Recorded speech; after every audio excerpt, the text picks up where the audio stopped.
Deməli, kineziterapiyanın məqsədi və mənası nədir? Bu, deməli, Qar Məhəmmədin, deməli, oynaqlarında gördüyünüz kimi finkanla belə qatdalayaq. Belə də bilinir.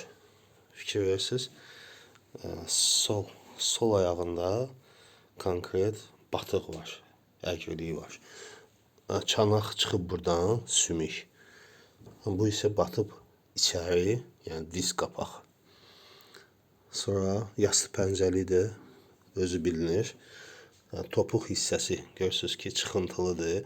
O da yastı pəncəliyə görədir. İndi bu hərəkətlərin məqsədi nədir? Kineziterapiyanın müalicəvi idmanın məqsədi odur ki, vıçışqa olsun, dekompressiya. Dekompressiya nədir? Dartınca bu hissələrdə, oynaqlarda məsafə yaranır, açılır. Sıxıntı açılır, həm də qaməti düzəlir. Onurğası da düzəlir, dizlərdə. Hərəkətə davam elə.